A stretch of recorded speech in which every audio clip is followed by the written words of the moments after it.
morning everyone. This is Anand sir from IIT Madras and today we are going to continue the previous lecture. चलो बात करते हैं अब general term का, general term और nth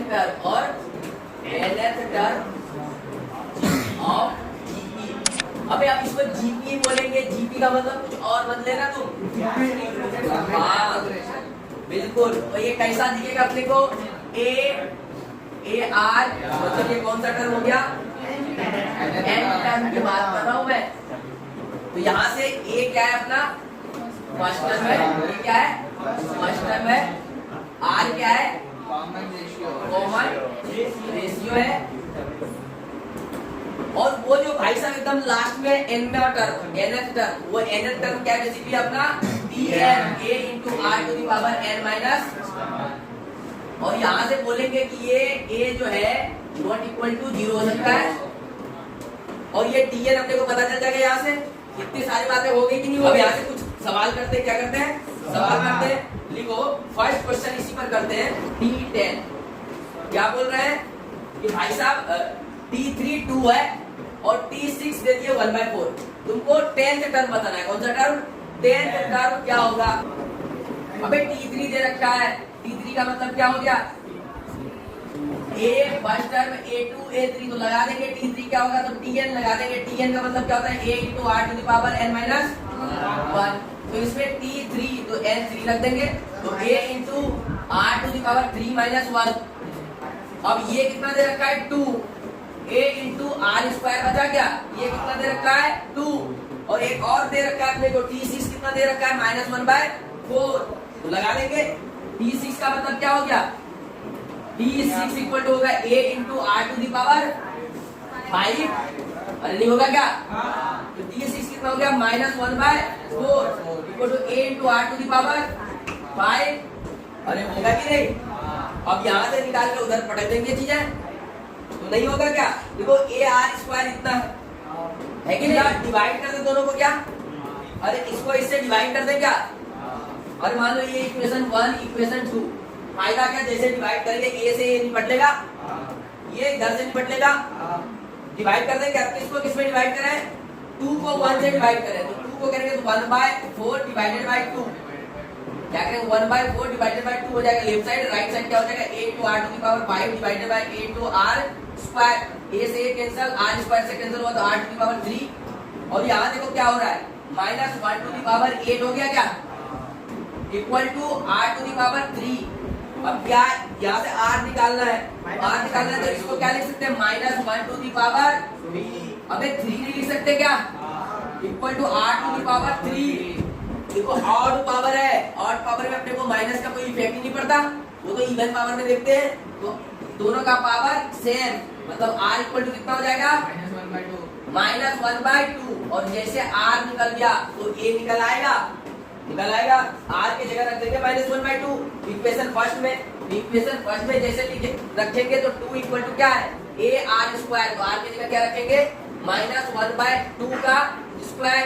तो यहाँ से देखो 1/4 हो जाएगा. 4 इधर जाके मल्टीप्लाई होगा तो a इक्वल टू क्या निकला? 8. a निकल गया. तो अब t10 नहीं निकलेगा क्या? t10 कैसे निकलेगा? 10 इसका मतलब हो गया a into r to the power 9. तो a कितना आ गया? 8 और इंटू r मतलब 1/2 -1 टू दी पावर 9. ये कितना हो गया? ये 2 to the power 3 into -1 to the power 2 to the power 9. ये गया इससे तो 2 टू दी पावर 6 बचा.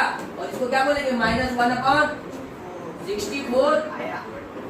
आंसर कितना हो गया? -1/. अरे नहीं समझा क्या? बहुत ही आसान था. जो गिवन था वो लिख दिए, डिवाइड कर दिए. क्या कर दिए? डिवाइड. यहीं पे गेम था कि डिवाइड क्यों किए. यहीं पर गेम था. क्यों? क्योंकि देखिए डिवाइड करेंगे a से a निपट लेगा, r बचेगा. एक ही वेरिएबल निकाल लेंगे.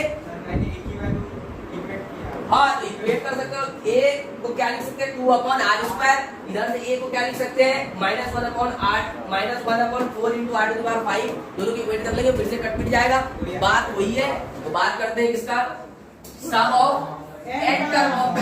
तो अपन कोई भी जनरल जीपी का बात करें तो उसको हम एनालाइज कर सकते हैं. फार्मूला अपने को आता है ना? जीपी जनरल फॉर्म में लिखना अपने को आता है. आता है कि नहीं आता है? आता है. तो अगर आप उसका सम निकालना है मतलब सारे टर्म को ऐड करेंगे t1 t2 t3 ऐसा सबको ऐड करना पड़ेगा। करना पड़ेगा कि नहीं? करते हैं। ठीक है, तो सबसे पहले सारे टर्म को देख लेते हैं जनरल टर्म में दिखता कैसा है। तो मान लो s जो होगा अपने पास कैसा रहेगा, s से ही सम को दिखाते हैं। अरे दिखाते हैं नहीं दिखाते? तो सम को दिखाते हैं s से, तो पहला क्या हो जाएगा a plus A R plus A R square plus इसी तरह कहां चलता रहेगा a r और n माइनस 1 नहीं जाएगा क्या? अब देखो यहां से क्या कर सकते हैं, अब इसको सम निकालना है। अब ऑब्जर्व करते हैं चीजें, क्या करते हैं? ऑब्जर्व करते हैं। पिछले बार क्या हुआ था, अच्छा इसके पिछले बार ऐसा हुआ था कि दोनों आगे पीछे का सम जो होता था वो कांस्टेंट होता था। इस बार देखें कि आगे पीछे का सम कांस्टेंट है या नहीं है। जस्ट इसके पहले अगर लिखे तो क्या आएगा, a into are to the power, अरे इससे एक टर्म और पहले, अगर इससे एक और थोड़ा पहले की बात करें तो क्या आएगा, नहीं होगा क्या? n बढ़ते जा रहे थे तो 1 से लेकर कहां तक चला गया? एक्चुअली 1 भी तुम बोलो 8 की पावर 0 से, 8 की पावर 0 1 2 3 ऐसे होते थे, n माइनस 1 तक गया। अगर फर्स्ट टर्म और लास्ट टर्म को ऐड करोगे तो कुछ हो रहा है क्या? और सेकंड और लास्ट सेकंड को कर रहे तो कुछ हो रहा है क्या? नहीं, पावर ही अलग है, ऐड नहीं हो पाएगा। ऐड हो पाएगा क्या? नहीं ऐड हो पाएगा। तो मतलब वो वाला फंडा तो इधर नहीं लगेगा, लगेगा क्या? नहीं लगेगा। तो फिर क्या करेंगे, कुछ और करना पड़ेगा अपने को। देखिए अपन सोचते सोचते ऐसा देखे, इसको अभी हटा देता हूं जीरो को, तो ए ही रहने देता हूं, ठीक है ना।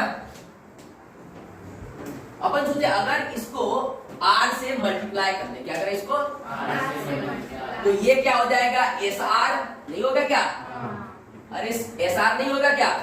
और ये सारा चीज क्या होगा, ए आर स्क्वायर, ये हो जाएगा ए आर स्क्वायर, इस तरह चलता रहेगा। बोलोगे अगर सर इसको एक कदम और आगे बढ़ के लिख के अगर घटा दें आप तो पूरा कट जाएगा, नहीं कटेगा। देखो ए आर अगर यहाँ पे लिख दे, इसको कैसे लिखे? बोलेंगे एक टर्म छोड़ के रखते हैं, एक टर्म छोड़ के यार, अरे समय हम ऐसे लिखेंगे, कोई दिक्कत है क्या? तो एक टर्म छोड़ के लिख ले तो ये ए आर हो जाएगा, अगला क्या हो जाएगा, ए आर स्क्वायर, और इसी तरह चलता रहेगा a are to the power n minus 3, इसके पहले वाला, इसके बाद वाला a are to the power n minus 2, और ये हो जाएगा A R to the power n minus 1 plus last में a are to the power n हो जाएगा क्या? अरे क्या किए, ऊपर वाले में r से मल्टीप्लाई कर दिए, ये क्या बन गया s इंटू आर, ये क्या हो जाएगा ए आर, तो इसको एक तरफ छोड़ के लिखिए, ये आर स्क्वायर, ये आर क्यूब ऐसे होते होते ये वाला क्या बन जाएगा, A R to power n, नहीं होगा? इससे फायदा क्या होगा, ध्यान से देखो क्या फायदा अपने पास। जैसे इसको सब्ट्रैक्ट किए, क्या किए?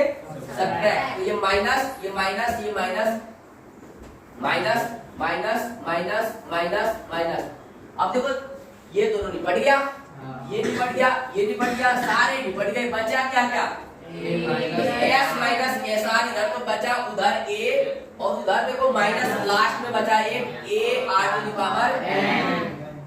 हो गया आसान अपने लिए काम, ऐड करना आसान नहीं हो गया अपने लिए। तो ये फंडा कैसे जनरेट हुआ कि ये सीरीज देखे, सोचिए अगर इसमें r से मल्टीप्लाई करते और एक शिफ्ट करके लिखते हैं तो पूरा टर्म ही निपट जाएगा, एक शुरू वाला बचेगा और एक लास्ट वाला, ये बच गया और इधर ये घट गया, और s ही निकालना था ना तो s कॉमन ले लेंगे, s क्या लेंगे यहाँ से कॉमन, तो क्या बन जाएगा 1 minus r equal to a, अगर इधर से कॉमन लोगे तो 1 minus r to the power n, और यहाँ से s क्या निकल जाएगा a इंटू, तो ऊपर भी अगर माइनस कॉमन लेंगे तो क्या हो जाएगा r to the power n minus 1 लिख पाएंगे क्या? और नीचे अगर आप माइनस कॉमन, अरे दोनों साइड माइनस माइनस कॉमन ले लीजिए, कट गया माइनस, इसको ऐसा भी लिख सकते हैं r माइनस 1, थोड़ा ऐसा अच्छा लगता है, नहीं तो ऐसे भी लिख सकते हो, और s इक्वल टू क्या लिख सकते हो, a into 1 minus r to the power n divided by 1 minus r। ये सम क्या है, n टर्म का, कितने टर्म का है, n टर्म का, क्योंकि ये जो सम ऑफ सीरीज लिखे इसमें कितने टर्म है, n टर्म है, तो ये बेसिकली सम किसका निकल गया, n टर्म का, इसका जीपी का, यही फार्मूला बन गया, ये क्या बन गया, फार्मूला बन गया। क्लियर है? अब इसी में देखो अलग अलग कंडीशन लगाएंगे, इसी में क्या करेंगे, अलग अलग कंडीशन लगाएंगे, तुम लोग लिख रहे हो उसके बाद बात करते हैं। क्लियर है यहाँ तक? तो अप्रोच देखो, अप्रोच क्या है बेसिकली, तुमको जीपी का जब भी सवाल मिलेगा ना तो हर बार यही कुछ करना पड़ेगा, किसी से मल्टीप्लाई करके करके लिखना पड़ेगा। ये तो स्टैंडर्ड यूज करता रहेंगे, लेकिन कभी कुछ नया और दिख गया तो यहीं से शुरू करेंगे। बेसिक फंडा यही रहेगा, कॉमन रेशियो से मल्टीप्लाई करके शिफ्ट करने वाला। ठीक है, ये एकदम कॉन्सेप्ट है। ओके, अब देखो यहाँ से कुछ कुछ कंडीशन के बारे में इसका डिस्कस करेंगे। क्या कुछ कुछ कंडीशन, वो देखेंगे क्या क्या कंडीशन है। तो सबसे पहला बात करेंगे कि ये जो सम निकालते हैं, तो जीपी में तो ऐसा कभी आपने जीपी किसको बोलेंगे, जिसका दो टर्म का रेशियो कांस्टेंट हो, दो कंसेक्यूटिव टर्म का, और वो रेशियो 0 नहीं होता था और बाकी कुछ भी हो सकता था। ठीक है ना, लेकिन तुम ध्यान से देखो, अगर यहाँ R1 हो गया, क्या हो गया यहाँ, अगर इसमें इफ R इक्वल टू कितना हो जाए 1, अगर R इक्वल टू 1 हो गया तो तुम ध्यान से देखो Sn क्या बन जाएगा, Sn तो बन जाएगा a into 1 to the power n minus 1 divided by 1 minus 1। ये GG नॉट डिफाइंड हो गया। अबे नीचे 0 बन रहा है, ऊपर कुछ भी बने, नीचे 0 बन रहा है तो ये चीज ऊपर कुछ भी बने, एनीथिंग, क्या एनीथिंग, नीचे 0 बन गया, ये चीज क्या हो गया, नॉट डिफाइंड। ये क्या हो गया, नॉट डिफाइंड। इसका मतलब ये फार्मूला किसके लिए वैलिड होगा, जब R नॉट इक्वल टू 1 रहे। जब ये फार्मूला तभी वैलिड है जब R इक्वल टू क्या रहे, R not equal to 1, valid for R not equal to 1। समझ रहे हो क्या, R 1 हो जाएगा तो फैल जाएगा। बोलोगे सर जब R 1 हो जाएगा तब सम कैसे निकालेंगे, तो ये जो फार्मूला Sn निकालेंगे, जीपी का Sn का formula a into R to the power n minus 1 divided by R minus 1, ये तभी वैलिड होगा जब R क्या हो, नॉट इक्वल टू 1। तब तुम यहां से बोलोगे सर जब R 1 हो जाए तब क्या करेंगे, जब R 1 हो जाए तब क्या करेंगे, तो दूसरा केस इसमें क्या लिखेंगे, इफ, अच्छा इफ R इक्वल टू 1 में ही बात करते हैं। अगर R 1 हो जाएगा तो अपना सीरीज कैसा बनेगा, देखो S कैसा बनेगा, a plus a into R to the power, a into R होता है ना, a plus a into R, R तो 1 हो गया तो a बन जाएगा, प्लस अगला क्या होता है a R स्क्वायर, तो R 1 हो गया तो फिर से a बन जाएगा, ये बनेगा क्या, और ये a ही बनता जाएगा। बोलेंगे n टर्म तक अगर a ही बन रहा है तो लास्ट भी a ही बनेगा। बोलोगे सर इसका जरूरत ही नहीं पड़ेगा हमें, s इक्वल टू सीधा क्या बोलेंगे, n इंटू, नहीं बोलेंगे क्या, अरे नहीं बोलेंगे क्या, जैसे एग्जांपल के तौर पे अगर मान लो s इक्वल टू ऐसा हो गया 2 प्लस 2 प्लस 2 प्लस 2, देखोगे ध्यान से तो बेसिकली क्या बन रहा है, अब तुम मान लो कि 50 जा रहा है, 50 टर्म, तो बेसिकली तुम यहां से देखोगे कि ये एपी भी है और जीपी भी है, एपी और जीपी है, और एपी जीपी में दोनों में फार्मूला क्या आएगा, एन ही आएगा। क्यों, क्योंकि एपी लगाएंगे, मान लो कोई, अच्छा पहले जीपी लगाते हैं, तो जीपी अगर लगाते हैं किसका, ये जीपी में है क्या, बिल्कुल है, टर्म का रेशियो देखो कांस्टेंट है, तो जीपी लगाएंगे तो R इसका 1 है, मतलब ये फार्मूला लगेगा क्या, ये फार्मूला तभी लगेगा जब R क्या हो, 1 ना हो, 1 होगा तब ये कौन फार्मूला लगेगा, ये किसके लिए है, फॉर R इक्वल टू 1 के लिए। तो जैसे ये देखिए 1 है तो Na लगा देंगे, n क्या है बेसिकली नंबर ऑफ टर्म, तो 50 इंटू a क्या है 2, तो 100 निकल गया। कोई AP लगा दे, क्या लगा दे, AP लगा दे, AP में s 50 क्या होता है, n बाई 2, तो n कितना है 50 बाई 2 इंटू 2 इंटू a, तो a कितना है 2 प्लस n माइनस 1, तो n कितना है 50 माइनस 1 इंटू d, देखो 0 है, ये कट गया, ये दोनों फिर से n ही बन जाता है। तो बेसिकली अगर R 1 हो गया तो फार्मूला ये हो जाएगा। क्लियर है क्या, क्या क्या हो गया, पहले देख लो एक बार, R जब 1 रहेगा तो ये फार्मूला अप्लाई नहीं होगा, इसका मतलब R को या तो 1 से बड़ा होना पड़ेगा या तो 1 से छोटा। अगर R, इसका मतलब क्या हुआ, और यहाँ से एक चीज और देख सकते हैं, R 1 नहीं होने का मतलब क्या होगा कि R क्या हो जाए, ग्रेटर देन 1 हो जाए, और R लेस देन 1, दोनों पे कौन सा फार्मूला अप्लाई करेंगे, यही वाला। क्लियर है, और इस फार्मूले को दोनों तरीके से देख सकते हैं, a into 1 minus r to the power n 1 minus r, अगर 1 पहले लिखे दोनों जगह 1 1 पहले लिखे, माइनस कॉमन लेके इसको ऐसा लिख सकते हैं। ये पहले वाले लिख सकते हैं कि जो जीपी बनेगा तो दो तरह का जीपी बनेगा, एक कन्वर्जिंग एक डाइवर्जिंग, और डाइवर्जिंग वाले का सम एकदम इनफिनिटी टाइप का जाएगा, और कन्वर्जिंग टाइप का फाइनाइट आएगा, क्या आएगा, फाइनाइट आएगा। तो आप वही देखते हैं, लेकिन ये दोनों कन्वर्जिंग डाइवर्जिंग कब अकर होते हैं, जब नंबर ऑफ टर्म इनफाइनाइट होते हैं, जब नंबर ऑफ टर्म कितने होते हैं, इनफाइनाइट। नहीं समझे, अरे इनफाइनाइट तक जुड़ते जा रहे तभी तो या तो डाइवर्ज करेगा या तो कन्वर्ज करेगा। अगर फाइनाइट टर्म रहा तो सम भी फाइनाइट आएगा। अरे 4 टर्म है तो 4 टर्म का सम तो फाइनल ही होगा ना। अगर इनफाइनाइट नंबर ऑफ टर्म है, पता ही नहीं चल रहा कितना टर्म है, तब तो या तो फैलते जाएगा जोड़ जोड़ के बढ़ते जाएगा, या तो घटेगा नहीं, मतलब जुड़ते जुड़ते जुड़ते जुड़ते टर्म का संख्या घटते जाए, मतलब वैल्यू मैग्नीट्यूड टर्म का घटते जाए तो क्या होगा, सम कन्वर्ज करना शुरू हो जाएगा। समझ रहे हो क्या, एक बड़ा उससे और छोटा और छोटा, ये बढ़ते जा रहा है, लेकिन ये एक समय पे जाके रुक जाएगा, उसके बाद एकदम इतना छोटा नंबर जुटेगा कि वो कुछ फर्क ही नहीं पड़ेगा। समझे बात। जैसे इनफाइनाइट का बात किए, इसका बात किए इनफाइनाइट टर्म का, तो फिर दो तरह की बातें होंगी। किस तरह की, दो तरह की। कैसी कैसी बातें होंगी उसका ध्यान रखते हैं। तो सबसे पहला बात, जो सम का बात करेंगे एस ऐसा ही रहेगा, S equal to A plus A R plus A R square plus dot dot dot dot. इसमें नंबर ऑफ टर्म कितने होंगे, इनफाइनाइट टर्म हो जाएंगे। अब तुम देखो ए तो इसका नॉन जीरो है, ए क्या है, ए तो नॉट इक्वल टू जीरो है। अब डिपेंड किस पे करता है, आर पे।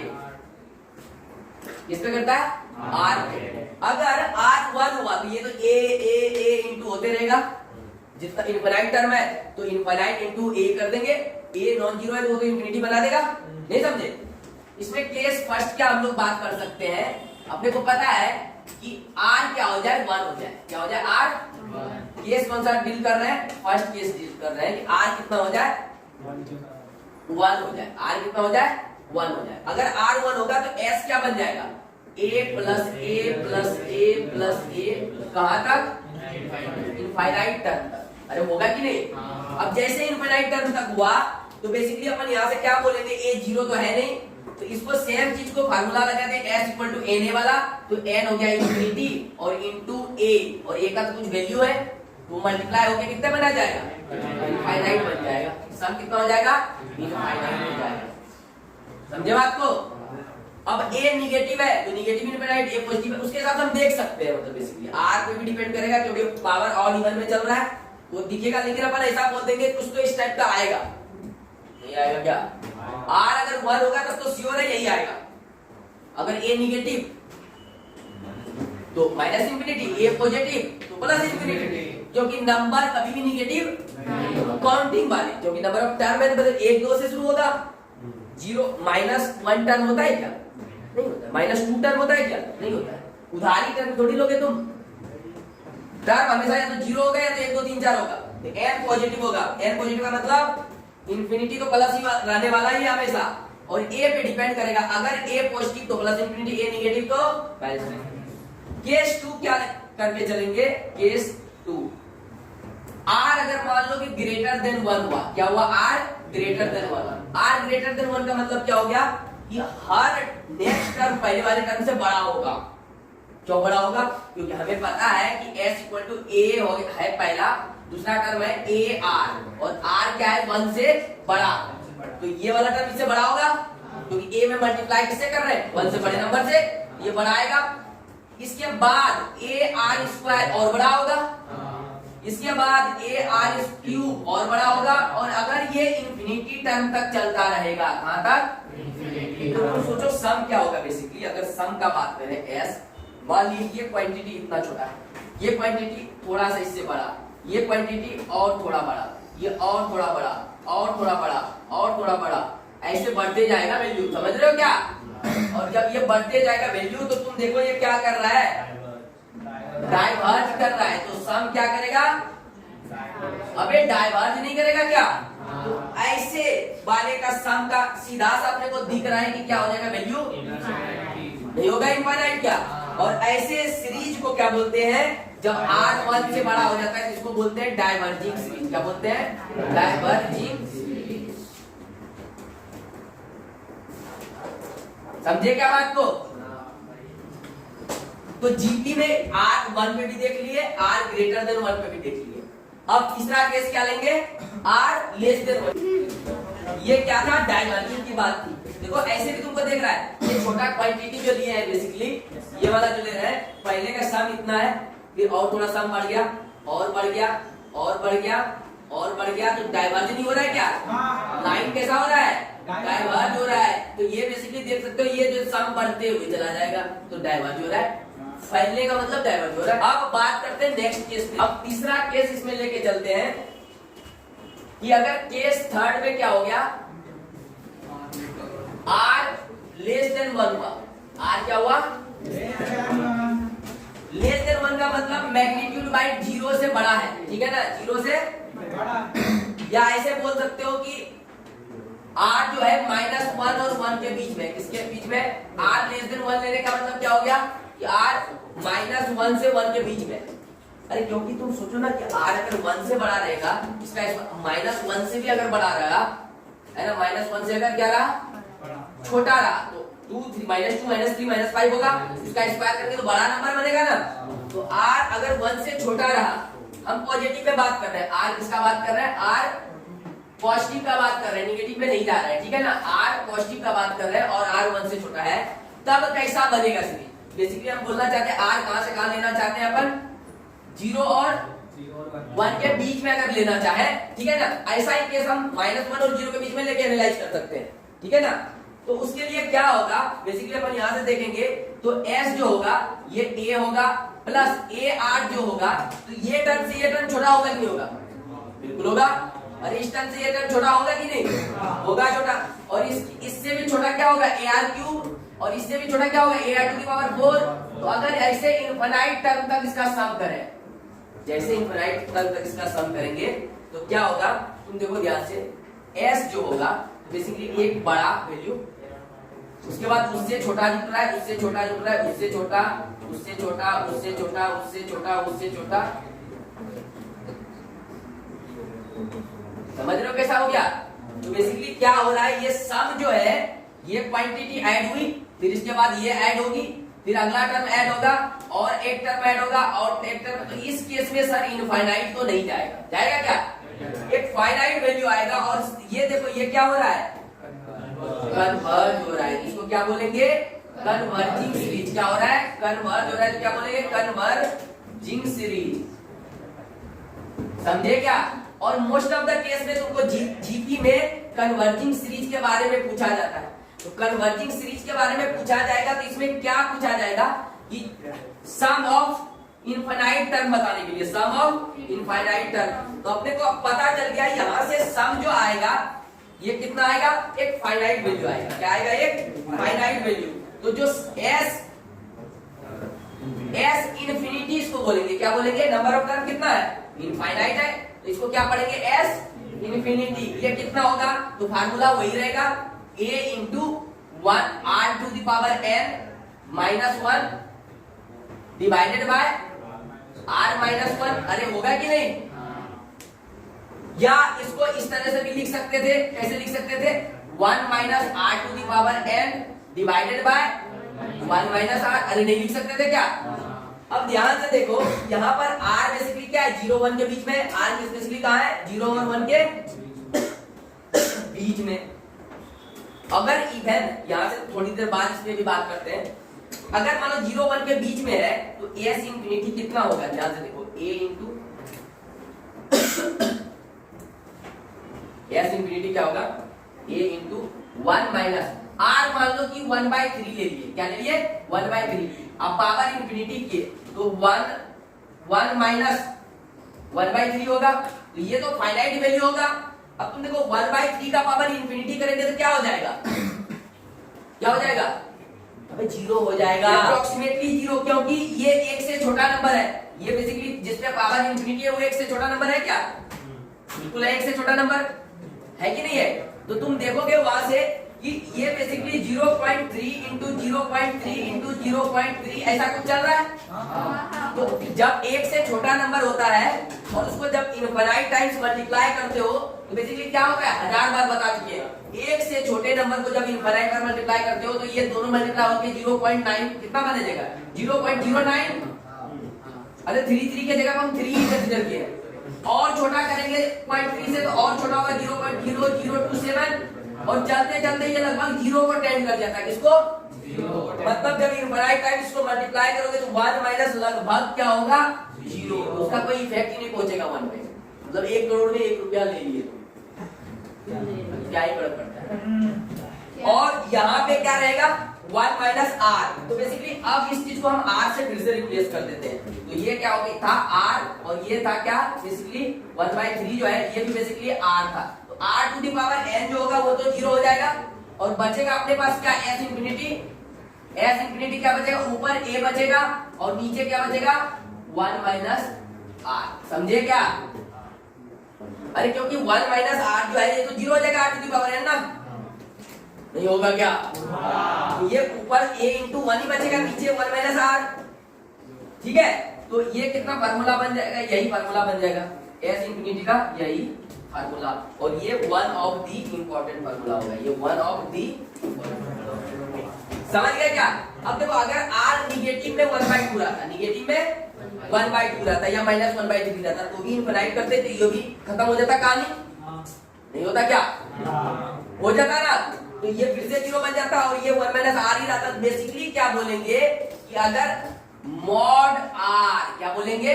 अगर मॉड आर लेस देन 1 रहा, मॉड आर क्या रहा? लेस देन 1 रहा, तो बेसिकली क्या होगा यहाँ पे मॉड आर हमेशा पॉजिटिव रहेगा और तब यही वाली चीजें ऐसे ही दिखेगी। अब निगेटिव से समझाते तो तुम कंफ्यूज हो जाते, इसलिए अभी ऐसे पॉजिटिव से समझाए, फिर बताए कि बेसिकली मॉड आर का मतलब क्या। अगर निगेटिव में भी आ रहा था तो बेसिकली माइनस 1/3 का पावर इंफिनिटी करते, वो भी तो बहुत छोटा वैल्यू बन जाता ना, और जुड़ और घट के ही क्या हो जाता, और नीचे क्या हो जाएगा 1 माइनस ऑफ माइनस आर, तो प्लस हो जाएगा 1 प्लस आर। तो आर जैसे रखेंगे निगेटिव तो प्लस हो जाएगा नीचे a अपॉन 1 माइनस आर। तो क्या जरूरत पड़ेगा? सिर्फ a का और r का। क्लियर है? एस इंफिनिटी कैलकुलेट करने के लिए है कि नहीं क्लियर?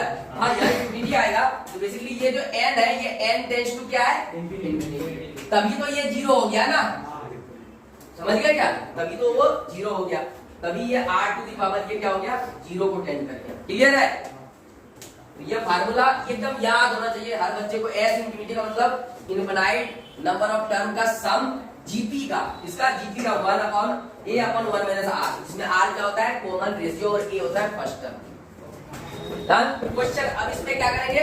दोनों टॉपिक पे, सम वाले टॉपिक पे क्या करेंगे? क्वेश्चन। तो पहला इसमें क्वेश्चन जो अपने पास है करते हैं। हमें दो कोड़ी का चीज है, a1 अपने को गिवन है क्या? अच्छा, एसएन गिवन है, क्या गिवन है? एसएन गिवन है, तो सबका फार्मूला लिख लेते हैं। सबसे पहले गिवन क्या है? एएन। तो एएन इक्वल टू क्या होता है? a into are to the power n minus 1। AN कितना है? 96 इक्वल टू a कितना है? अबे 3 है, 3 तो R to the power n minus 1 3 से डिवाइड करते हैं क्या? R to the power n minus 1 कितना निकल गया? 96/3 मतलब 32। r to the power n minus 1 कितना निकल गया? 32। एक तो काम हो चुका है। अब दूसरा क्या करते हैं? अच्छा, कोई बच्चा बोलेगा सर इसका भी बेस तो 2 टू दी पावर 5 लिख के n n सेम कर दो। हमें तो थोड़ी पता है कि r2 ही है, ठीक है क्या? तो दूसरे को सॉल्व करना पड़ेगा। अब s का फार्मूला लगेगा, इसका s का। तो sn क्या होता है? a into r to the power n minus 1 divided by, अरे नहीं लगता है क्या? 189 है, कितना है? 189। और ये कितना है? 3 into are to the power n minus 1 divided by r minus 1। 3 से कटा दे क्या? 6 और 3, 63 टाइम्स में हो गया क्या? मतलब r to the power n minus 1 divided by r minus 1 कितना हो गया? 63। अब यहाँ से दिमाग लगाना पड़ेगा। अब क्या करना पड़ेगा? अगर r माइनस n का वैल्यू पता चल जाए भाई साहब, मजा आ जाए। यहाँ से देखो ध्यान से, r to the power n minus 1 है तो बोलोगे sir r to the power n minus 1 को ऐसा भी लिख सकते हैं, r to the power n divided by r equal to 32।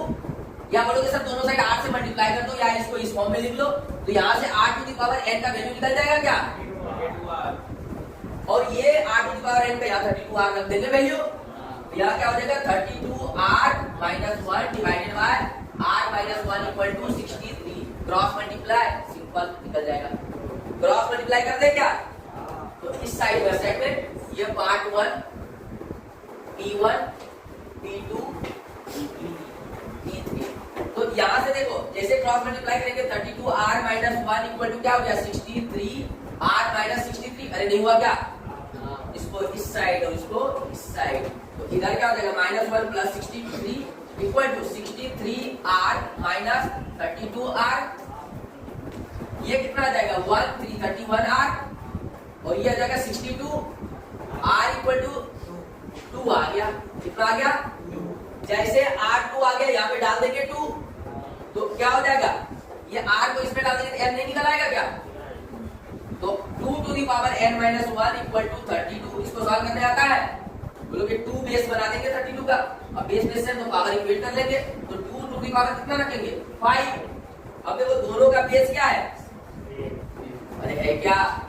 n minus 1 कितना होना पड़ेगा 5, तो n minus 1 इक्वल टू क्या लिखेंगे 5, तो n इक्वल टू निकल गया आंसर क्या? यही है। आसान नहीं था? अबे आसान था, सिर्फ कैलकुलेशन का आइडिया नहीं था तुम्हारे पास, है कि नहीं? तो जो जरूरत पड़ा था वो जरूरत यहाँ से पूरा हो सकता था दिमाग लगाते तो। इसको लिंक करना था, इसको लिंक करना था, बस गेम ओवर था। यहीं पे चमक दिखाना था, यहाँ पे क्या दिखाना था?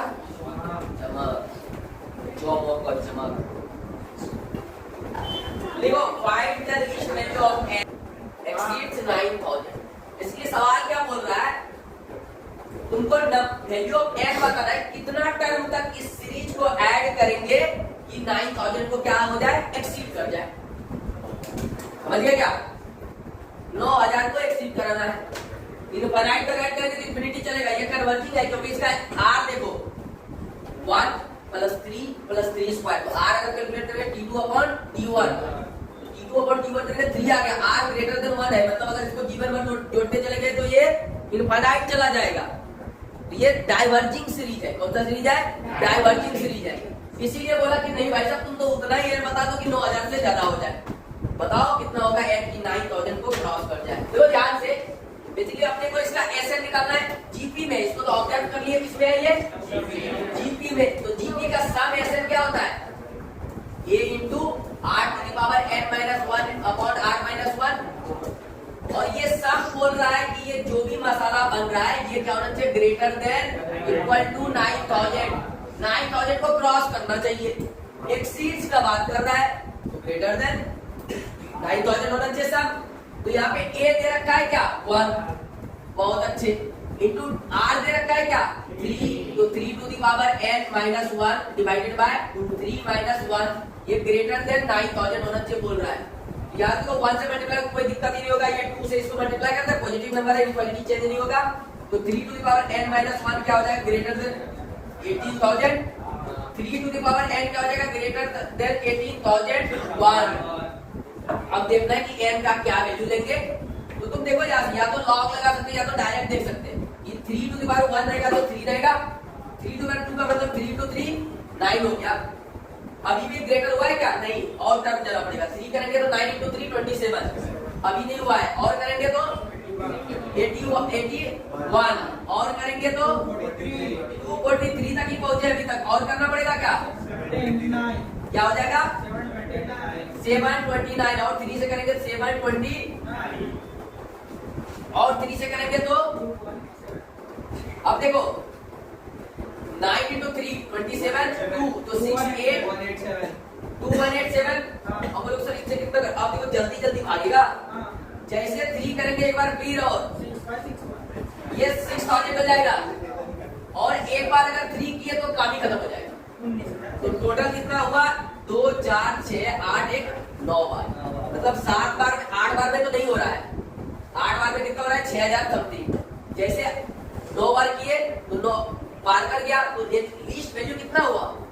n कितना हुआ लिस्ट? 9 हुआ लिस्ट, नहीं हुआ क्या? मतलब n ग्रेटर देन 9 में ये हमेशा 9000 एक्सीड करेगा। तो n का वैल्यू लिस्ट कितना आ गया? 9। समझे क्या? अगर बोलता हूं वही की लिस्ट वैल्यू ऑफ n, ऐसे बोलता least value of even number, समझ रहे हो? 10 ले लेते, इसी बोलता कि लिस्ट वैल्यू प्राइम नंबर का, n क्या होना चाहिए? प्राइम नंबर होना चाहिए, और तब लिस्ट वैल्यू बताओ, इलेवन हो जाता। नहीं समझे क्या? अलग अलग आंसर इसी से बना सकता है। क्लियर? तो अपना तो नेचुरल बोला है, तो नेचुरल तो सब होता है, 9 10 11 सब नेचुरल ही है, तो लिस्ट वैल्यू 9 ले लेंगे। क्लियर है?